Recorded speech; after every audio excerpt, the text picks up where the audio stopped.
Study IQ IAS, अब तैयारी हुई अफोर्डेबल। 1951 से लेकर 1975 के बीच में 4 मिलियन हेक्टेयर फॉरेस्ट लैंड को नॉन फॉरेस्ट्री पर्पस के लिए कन्वर्ट किया गया। 1980 का दौर ये वो दौर था जब इंटरनेशनल लेवल पर ये ऑनगोइंग डिस्कशन था कि अपनी नेचुरल रिसोर्सेज को प्रोटेक्ट करना चाहिए। इसका असर भारत में भी देखने को मिला और भारत सरकार के सामने मांग उठी कि आप कुछ ऐसे कदम उठाइए जहां पर नेचुरल रिसोर्सेज के प्रोटेक्शन को एक कानूनी आधार दिया जा सके। हमारे फॉरेस्ट के प्रोटेक्शन को लेकर एक लीगल बैकिंग देने की बात कही गई। इस ऑब्जेक्टिव को अचीव करने के लिए गवर्नमेंट ऑफ इंडिया की तरफ से एक एक्ट पारित किया गया जिसका नाम था फॉरेस्ट कंजर्वेशन एक्ट 1980। हालांकि ऐसा नहीं था कि हमारे पास जंगल को लेकर पहले से कोई अधिनियम नहीं था। We already have forest act in 1927, लेकिन ये ब्रिटिशर्स के द्वारा पारित किया गया था और इसका जो ऑब्जेक्टिव था वो ब्रिटिशर्स हितों को जो है पूरा करता था।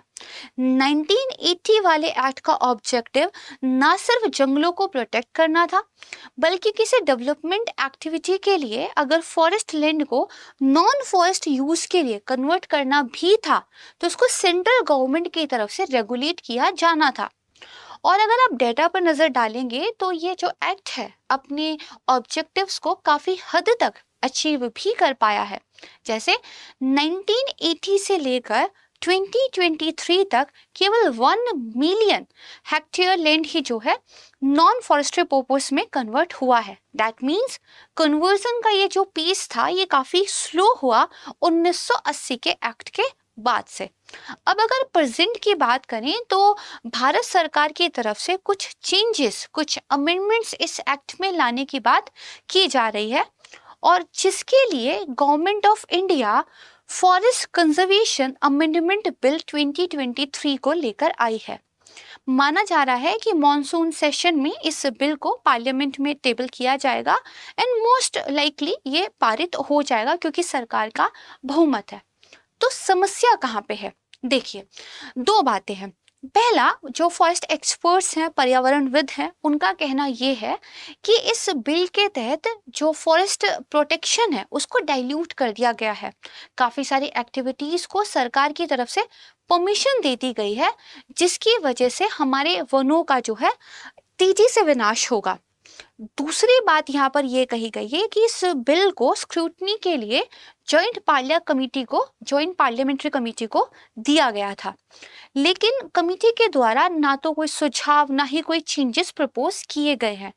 तो बिल अगर इसी फॉर्म में पास हो जाता है तो बेसिकली खासकर जो नॉर्थ ईस्टर्न और हमारे ट्रांस हिमालयन रीजन है वहाँ पे जो इकोसिस्टम है उस पर इसका एक नेगेटिव इम्पैक्ट हो सकता है। कैसे समझेंगे? तो आज की जो हमारी क्लास है इसको दो भागों में डिवाइड करके देखते हैं।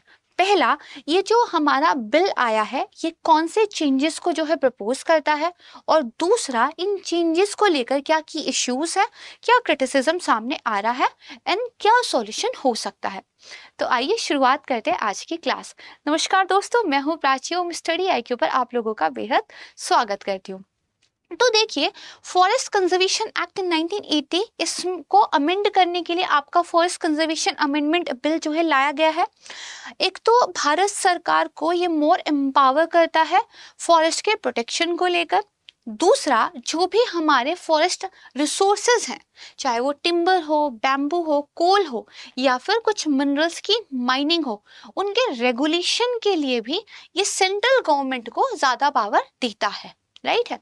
यहाँ पर देखिए, मैं आपको दरअसल सरकारी एक PDF दिखा रही हूँ जिसमें 1980 वाले एक्ट के बारे में डिटेल से बताया हुआ है। तो इसमें साफ साफ बताया गया है कि इस वाले एक्ट का जो नाम होगा वो फॉरेस्ट कंजर्वेशन एक्ट 1980 होगा। 25 अक्टूबर 1980 को ये पारित हुआ है। ये डेट काफ़ी इम्पॉर्टेंट है क्योंकि इसको as a cut off date जो है बिल के अंदर फिर रखा गया है। ठीक है, इसको प्लीज थोड़ा सा ध्यान रखिएगा। अब देखो यहाँ पे क्या बताया गया है कि कोई भी स्टेट गवर्नमेंट या कोई भी जो अथॉरिटी है बिना सेंट्रल गवर्नमेंट की प्रायर अप्रूवल के लिए, ठीक है जी, जो आपके फॉरेस्ट लैंड है उनको नॉन फॉरेस्ट पर्पस के लिए क्या है, ऑथोराइज नहीं कर सकती है। ठीक है, साथ ही उन्होंने ये भी बताया गया है कि देखिए जो रिजर्व फॉरेस्ट है उनको आप डी रिजर्व नहीं कर सकते किसी भी नॉन फॉरेस्ट पर्पस के लिए, है ना। और अगर आप लीज वगैरह पे भी देना चाहते हो किसी जमीन को तो इसके लिए भी क्या है, आपको सेंट्रल गवर्नमेंट से परमिशन लेनी पड़ेगी। ठीक है, तो कुछ इस तरह की प्रोविजंस जो है इस एक्ट के अंदर बताए गए थे। अब देखो फॉरेस्ट को प्रोटेक्ट करना इतना इम्पोर्टेंट क्यों है। देखो फॉरेस्ट हमारी नेचुरल रिसोर्सेज है और किसी भी देश के लिए जो रिसोर्सेज संसाधन होते हैं वो काफ़ी इंपॉर्टेंट होते हैं। और फिर जंगल तो कार्बन डाइऑक्साइड को बेसिकली सोक करते हैं, ऑक्सीजन को रिलीज करते हैं। देखा जाए तो इस प्लैनेट के जीवन का आधार है फॉरेस्ट। तो नेशनल लेवल पर हमारी दरअसल एक पॉलिसी है, इंडिया की फॉरेस्ट पॉलिसी 1988। ये पॉलिसी ये मैंडेट करती है कि जो भी भारत का एरिया है उसका 1/3 जो है फॉरेस्ट कवर के रूप में होना चाहिए, यानी कि 33%। जबकि रियलिटी में देखें तो केवल 21% एरिया ही फॉरेस्ट कवर के अंडर है। और अगर आप ओपन ट्री और जो बेसिकली आसपास के जो फॉरेस्ट है उनको भी अगर मिला लेते हैं, ठीक है, प्लांटेशन वगैरह को भी, तो भी हार्डली 24% पहुंचता है। तो दैट मीन्स 33% वाले टारगेट से अभी हम काफ़ी पीछे हैं। दूसरा यहाँ पर देखिए कि किस तरीके से जो आपका नॉर्थ इंडिया है, नॉर्थ वेस्टर्न इंडिया है, ठीक है, और कुछ हिस्सा मान लीजिए आपका जो है बेसिकली कंप्लीटली वेस्टर्न इंडिया का भी, ठीक है, यहाँ पर ऑलरेडी क्या है, डेंस फॉरेस्ट काफ़ी हद तक ख़त्म हो चुके हैं डेवलपमेंटल एग्रीकल्चर अर्बनाइजेशन की वजह से। आपका जो सेंट्रल इंडिया है, साउथ इंडिया है, पेनिसुला इंडिया जो है, और साथ में जो नॉर्थ ईस्टर्न स्टेट्स हैं, यहाँ पे अभी भी जो है फॉरेस्ट कवर देखने को आपको मिल जाएगा। लेकिन जो नया बिल है इसके अंदर कुछ इस तरह के प्रोविजंस हैं कि ये वाला जो हिस्सा है यहाँ पर इस डेंस फॉरेस्ट के लिए वो खतरा पैदा करते हैं, तो ये भी हम समझेंगे। तीसरी बात ये है कि इंटरनेशनल लेवल पर क्लाइमेट चेंज को लेकर भारत सरकार ने भी अपने कुछ कमिटमेंट्स दी हुई हैं, जिसमें से एक कमिटमेंट ये कहती है कि भाई 2030 तक 2.5 से लेकर 3 बिलियन टन कार्बन डाइऑक्साइड के इक्विवेलेंट कार्बन सिंक जो है हम बनाएंगे। और इसके लिए भारत सरकार का कहना ये था कि हम फॉरेस्टिफिकेशन करेंगे, ज़्यादा से ज़्यादा जंगलों का निर्माण करेंगे। तो क्या हम अपनी इस कमिटमेंट को अचीव कर पाएंगे, ये डिपेंड करता है कि हमारे यहाँ फॉरेस्ट को लेकर किस तरह की पॉलिसीज है। परफेक्ट है, तो इस वजह से क्या है, ये ज़रूरी है। तो आइए इस बिल के कुछ की फीचर्स की बात करते हैं कि आखिर ये क्या चेंजेस लेकर आया है। सबसे पहली बात तो देखिए, ये जो 1980 वाला एक्ट है इसके अंदर कौन सा जो लैंड है उसको फॉरेस्ट माना जाएगा, इसके बारे में बिल में बताया गया है। तो देखिए मैंने आपको क्या बताया, हमारे पास ऑलरेडी एक 1927 वाला एक्ट था। तो कोई भी लैंड जिसको 1927 वाले एक्ट के तहत फॉरेस्ट के रूप में नोटिफाई किया हुआ है वो इस एक्ट के प्रीव्यू में आएगा। दूसरा हमने क्या देखा था, देखिए मैंने बताया था ना, कट ऑफ डेट रहेगी 25 अक्टूबर 1980 को, या इसके बाद जो भी ज़मीन फॉरेस्ट के रूप में सरकारी रिकॉर्ड में दर्ज की गई होगी उसको भी जो है फॉरेस्ट के रूप में माना जाएगा। यहाँ पे दो इश्यू हैं। देखो भाई, आपने 1927 वाले एक्ट के तहत मान लिया, अच्छी बात है। आपने कहा कि अक्टूबर 25 1980 को या इसके बाद अगर सरकारी रिकॉर्ड में जंगल के रूप में दर्ज किया गया है तो एक्ट के तहत आएगा। यानी कि अक्टूबर 20 1980 से पहले अगर कोई जंगल के रूप में जमीन नोटिफाई नहीं की गई थी, मान लीजिए रिकॉर्ड तो जंगल के रूप में हो गई बट उसको नोटिफाई नहीं किया गया किसी भी वजह से, तो वो इस एक्ट के तहत नहीं आएगी, वो काफ़ी ज़्यादा हिस्सा हो सकता है। दूसरी बात, इस बिल में ये कहा गया है कि देखो भाई, दिसंबर 12 1996 एक कट ऑफ डेट है, इससे पहले अगर किसी भी जंगल की ज़मीन को हमने नॉन फॉरेस्ट यूज़ के लिए कन्वर्ट किया था उस पे भी ये एक्ट लागू नहीं होगा। वो भी काफी जमीन हो सकती है। अब मान लीजिए ये जो, अच्छा अब आपके मन में सवाल उठा होगा, ये वाली कट ऑफ डेट तो इसलिए है क्योंकि इस दिन एक्ट आया था। ये वाली डेट क्यों है?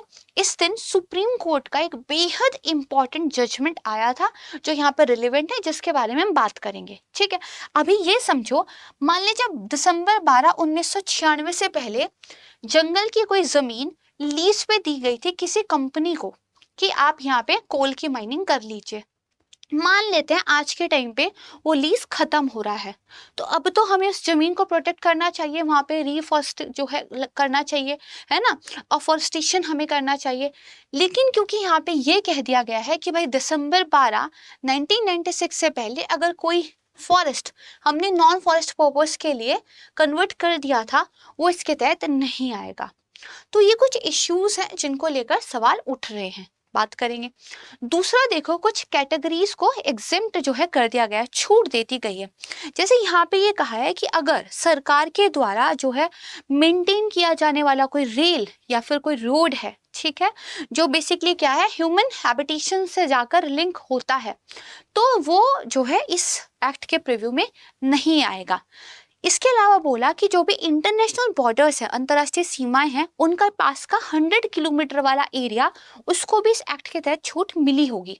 ठीक है, यानी कि अगर आप नेशनल इंपॉर्टेंस का कोई भी प्रोजेक्ट बना रहे हो या फिर नेशनल सिक्योरिटी के लिए कोई भी जो है ढांचा बना रहे हो, तो उसको छूट मिलेगी इस एक्ट के तहत।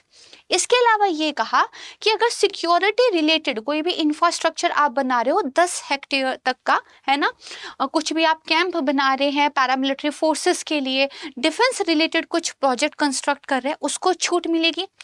लेफ्ट विंग एक्सट्रीमिज्म अफेक्टेड जो एरिया है, वहां पे भी अगर 5 हेक्टेयर तक का आप कुछ बना रहे हो, उसको भी इस एक्ट से जो है छूट मिलेगी। ठीक है, फिर देखो, जो फॉरेस्ट लैंड को लीज किया जाता है, जंगल की जमीन को पट्टे पर दे दिया जाता है, उसके बारे में भी कुछ चेंज हुआ है। देखो, जो आपके फॉरेस्ट है वो कॉन्करेंट लिस्ट का पार्ट है, यानी कि स्टेट गवर्नमेंट और सेंट्रल गवर्नमेंट दोनों का अधिकार उस पर आता है। 1927 वाला जो एक्ट था वो स्टेट गवर्नमेंट्स को एम्पावर करता था कि आप जो है किसी भी लैंड को लीज पर दे सकते हैं। 1980 वाले एक्ट ने ये कहा स्टेट गवर्नमेंट लीज पे तो दे सकती है, लेकिन अगर प्राइवेट एंटिटी को लीज पर देगी तो उसको सेंट्रल गवर्नमेंट की अप्रूवल लेनी पड़ेगी। ये जो 2023 वाला बिल आया है, ये कहता है कि स्टेट गवर्नमेंट किसी भी एंटिटी को अगर लैंड लीज पर दे रही है, प्राइवेट हो, सरकारी हो, कोई भी हो, उसको सेंट्रल गवर्नमेंट से अप्रूवल लेनी पड़ेगी। तो क्या चेंज कर दिया, पहले भाई सिर्फ प्राइवेट एंटिटी को ही लीज पर देने के लिए अप्रूवल चाहिए थी, अब अगर आप किसी भी एंटिटी को लीज पे देते हो, ठीक है जी, उसके लिए भी आपको सेंट्रल गवर्नमेंट की अप्रूवल लेनी पड़ेगी। देन इसके अलावा जो जंगल की जमीन है, जो फॉरेस्ट लैंड है, उस पर कुछ एक्टिविटीज को जो है परमिट कर दिया गया है। जैसे एक तो कहा है कि जो जू और सफारी होते हैं उनको जो है अलाउ कर दिया जाएगा। इसके अलावा eco tourism facilities, silviculture operations या कोई भी दूसरा पर्पस जिसको सेंट्रल गवर्नमेंट अलाउ कर दे, वो देखो यहाँ पे क्या है, अलाउ कर दिए गए हैं, इनको ऑलरेडी जो है अप्रूवल दे दी गई है। इसको लेकर भी सवाल उठे हैं। तो ये कुछ मोटे मोटे वो चेंजेस हैं जो बिल के द्वारा एक्ट के अंदर लेकर आए गए हैं।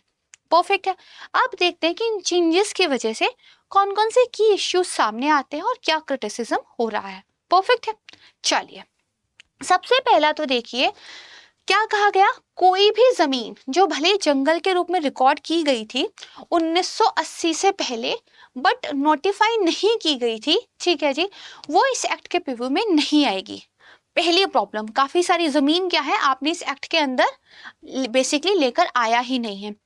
दूसरा ये क्या कह रहा है कि देखिए दिसंबर 12 से लेकर 1996 से पहले अगर आपने किसी लैंड को नॉन फॉरेस्ट पर्पस के रूप में चेंज कर दिया है, वो भी इस एक्ट के अंडर नहीं आएगा। ठीक है। और तीसरी प्रॉब्लम क्या है, सुप्रीम कोर्ट का जो जजमेंट आया था 1996 वाला कहीं ना कहीं उसके अगेंस्ट जाता है, उस ऑर्डर को बाईपास करने की कोशिश करता है। तो सबसे पहले तो सुप्रीम कोर्ट के इस बेहद इंपॉर्टेंट जजमेंट के बारे में समझते हैं, प्रीलिम्स और मेंस दोनों के लिए इंपॉर्टेंट है। तो देखिए बेसिकली 1996 के दौरान जो बेसिकली थिरुमलपाद थे, उन्होंने तमिलनाडु के जो नीलगिरी के एंशियंट जंगल थे, उनके बेसिकली एक तरीके से आप देखोगे उनका काफ़ी ज़्यादा विनाश जो हो रहा था, इसको लेकर सुप्रीम कोर्ट के अंदर एक रिट दायर की थी। इसी के बदले एक बेहद इंपॉर्टेंट जजमेंट सुप्रीम कोर्ट की तरफ से दी गई थी। कोर्ट ने ये कहा, देखो हो सकता है कि कुछ एरिया को हमने फॉर्मली नोटिफाई ना किया हो एज अ फॉरेस्ट, लेकिन फॉरेस्ट की जो डिक्शनरी की डेफिनेशन है वो उसको पूरा करते हों, उनको भी देखो प्रोटेक्शन मिलनी चाहिए इस एक्ट के तहत। सुप्रीम कोर्ट ने कहा आपका बेसिकली ऑब्जेक्टिव क्या है, जंगलों की सुरक्षा करना, तो इस बात से तो कोई मतलब नहीं होना चाहिए ना कि वो नोटिफाई हुए हैं जंगल के रूप में या नहीं हुए हैं। अगर कोई भी जमीन जंगल की डिक्शनरी डेफिनेशन को पूरा करती है तो आप उसको प्रोटेक्ट कीजिए। अब देखो फॉरेस्ट की कोई डेफिनेशन तो थी नहीं ऐसी, तो सुप्रीम कोर्ट ने राज्य सरकारों को ये कह दिया आप अपने अकॉर्डिंग एक सर्वे कीजिए अपने राज्यों का और जमीन को जो है एज अ फॉरेस्ट डिक्लेयर कर दीजिए। कुछ स्टेट ने ऐसा किया लेकिन काफी सारे स्टेट ने ऐसा नहीं किया था, एंड जिसकी वजह से क्या है काफी सारी जमीन अभी भी प्रोटेक्शन से बाहर है। अब ये जो बेसिकली बिल आया है 2023 वाला, ये देखो किस तरीके से बेसिकली प्रॉब्लम क्रिएट करता है। पहला ये क्या कह रहा है कि 1980 का, ठीक है जी, ये जो हमारा एक्ट पारित हुआ था, इससे पहले है ना, बेसिकली इससे पहले अगर आपने क्या किया है, इससे पहले अगर कोई भी आपने जो जंगल है उसको एज अ फॉरेस्ट रिकॉर्ड तो किया है लेकिन नोटिफाई नहीं हो पाया था, है ना, तो ये उस पे लागू नहीं होगा, है ना। इसका मतलब सुप्रीम कोर्ट ने ये जो कहा था कि भाई फॉरेस्ट के डेफिनेशन पूरे होनी चाहिए, प्रोटेक्शन आप दो, ये उसको क्या है बायपास करता है। दूसरी बात ये कहता है 1996 से पहले अगर नॉन फॉरेस्ट पर्पस के रूप में हमने कोई जमीन लीज पर दे दी थी, कन्वर्ट हो गया था, उस पे भी ये एक्ट लागू नहीं होगा। लेकिन सुप्रीम कोर्ट का जजमेंट क्या कहता है कि भाई प्रोटेक्ट करना पड़ेगा। देखिए मैंने क्या बताया भाई, उस टाइम पे आपने लीज पे दिया था, आज के टाइम पे मान लीजिए लीज खत्म हो गई तो उसको प्रोटेक्ट करो, लेकिन क्योंकि सरकार ने एग्जेम्पशन दे दिया है तो वो भी रह जाएगा। तीसरी बात यहाँ पे ये कहता है बेसिकली कि देखो आपके जो नॉर्थ ईस्ट वाले स्टेट है ना, वो बॉर्डर के पास पड़ते हैं। अब आपने 100 किलोमीटर वाले एरिया को क्या है छूट दे दी है, तो लगभग ये पूरा एरिया यहाँ पे कवर होता है, राइट है। तो इसकी वजह से देखो यहाँ का जो एक फ्रेजाइल इकोसिस्टम है उस पर नेगेटिव इम्पैक्ट देखने को मिल सकता है। दैट्स वाई फॉरेस्ट कंजर्वेशन और इकोनॉमिक एक्टिविटीज में बैलेंस करने की जरूरत है। अब एक एक करके बाकी के जो ऑब्जेक्शंस इस बिल के ऊपर आ रहे हैं उनके ऊपर बात करते हैं। पहला, यहाँ पर देखिए जो नॉर्थ ईस्टर्न स्टेट है उसमें फॉरेस्ट कवर का काफी बड़ा हिस्सा है। अकेले जो बेसिकली मिजोरम है उसका जो एरिया है 85% वो फॉरेस्ट कवर के अंदर है। अरुणाचल प्रदेश में काफी ज्यादा परसेंटेज वाइज जो है फॉरेस्ट कवर के अंदर एरिया आता है, और एरिया वाइज भी करीब मोर देन 75% अरुणाचल प्रदेश जो है जंगल के अंदर आता है। इसी तरह जो मेघालय है ना, ये भी मोर देन 75% जो एरिया है वो इनका फॉरेस्ट के अंडर आता है। ये सारे के सारे क्योंकि बॉर्डर के पास है तो देखा जाए तो ये सब इस एक्ट के प्रीव्यू से बाहर हो जाएंगे। फिर इन राज्यों में बायोडाइवर्सिटी हॉटस्पॉट्स भी है, काफी सारी ऐसे स्पीसीज हैं जो यहीं की एंडेमिक है, वो कहीं और नहीं मिलती। अगर ये इकोसिस्टम नष्ट होता है तो वो स्पीसीज नष्ट हो जाएंगे। इसके अलावा आप देखो नॉर्थ ईस्टर्न स्टेट के अलावा जो आपका सिक्किम है, साथ में जो आपका उत्तराखंड है जहां पर 40-45% एरिया फॉरेस्ट कवर के अंडर आता है, वो भी कवर हो जाएगा।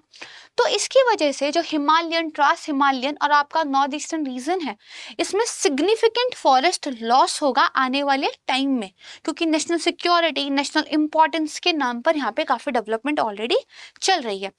देखो जरूरी है आपके लिए नेशनल सिक्योरिटी से बढ़कर कुछ भी नहीं है, लेकिन ये एरिया क्या है काफी ज्यादा फ्रेजाइल है, यहाँ का इकोसिस्टम बहुत डेलिकेट है, तो एक बैलेंस करके चलने की जरूरत है।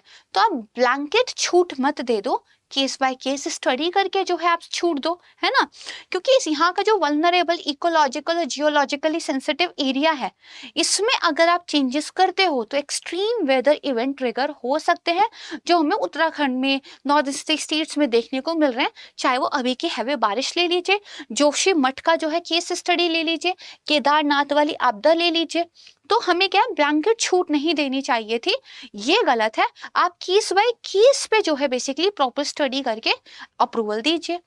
फिर यहाँ पे देखो बताया गया है, अगर आप चिड़ियाघर वगैरह बना रहे हो तो उनको भी 1980 के एक्ट के तहत क्या प्रायर अप्रूवल दे दी है, पहले से ही अप्रूवल है।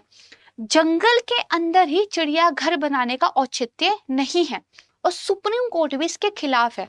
देखो 2023 में ही जो आपकी नेशनल टाइगर कंजर्वेशन अथॉरिटी है, वो दरअसल टाइगर जो रिजर्व्स है उनके अंदर टाइगर सफारी वगैरह को जो है प्रमोट करना चाहते थे। सुप्रीम कोर्ट ने बहुत ही कड़ा जवाब दिया था कि प्रोटेक्टेड एरिया का मतलब ये है कि वहाँ पर नेचुरल फॉर्म में आप फ्लोरा फ्योना को प्रोटेक्ट करना चाहते हैं। अगर वहाँ पे आप इको टूरिज्म, टाइगर सफारी ये लेकर आओगे तो पर्पस ही डाइल्यूट हो जाता है। तो ये चिड़ियाघर बनाने वाला कॉन्सेप्ट ही समझ में नहीं आता, जंगल के अंदर ही जो है आप जूस क्रिएट कर रहे हो, है ना। अगला जो यहाँ पे ऑब्जेक्टिव आया है, दरअसल बिल के माध्यम से एक्ट का नेम बदल दिया गया है। फॉरेस्ट कंजर्वेशन एक्ट था, उसको बदलकर वन संरक्षण एवं संवर्धन अधिनियम जो है कर दिया गया है। कुछ लोगों का कहना है कि संस्कृत को जो है प्रमोट करने की आपकी कोशिश है। एंड देन लास्ट में जो बेसिकली ऑब्जेक्शन आता है वो आता है आपके बेसिकली पॉलिटी के स्ट्रक्चर को लेकर। देखो फॉरेस्ट आपकी कॉन्करेंट लिस्ट में आते हैं, राइट है, यानी कि जो आपकी राज्य सरकार है और जो आपकी केंद्र सरकार है, दोनों को उस पर बराबर का अधिकार है। लेकिन जो एक्ट है वो ज्यादा टिल्ट होता हुआ नजर आता है सेंट्रल गवर्नमेंट की तरफ, तो ये भी कुछ ऑब्जेक्शंस है। दैट्स वाई बिल को लेकर काफी क्रिटिसिज्म देखने को मिल रहा है, काफी सारे जो है न्यूज आर्टिकल्स आपको पढ़ने को मिले होंगे। नाउ इस क्लास में मैंने सारी कॉन्सेप्ट्स को बहुत आसान भाषा में आपको बता दिया है, तो आपको समझ में आ गया होगा। Then what will be the solution?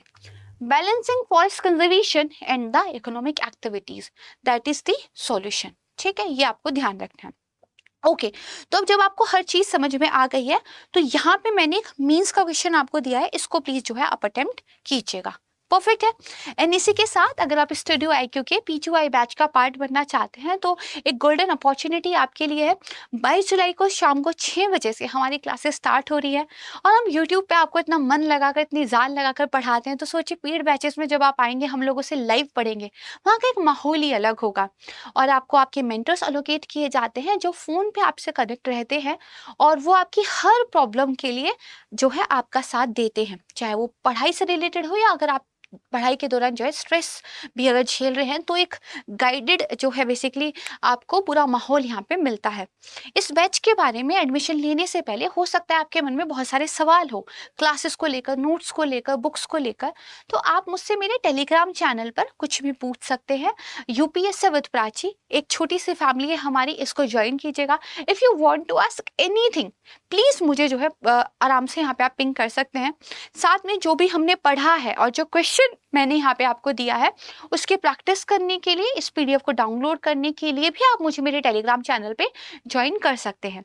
यहाँ पे ये क्लास खत्म होती है, जल्द मिलूंगी एक दूसरी क्लास के साथ जिसमें हम कुछ नई चीज़ों को पढ़ेंगे, जानेंगे।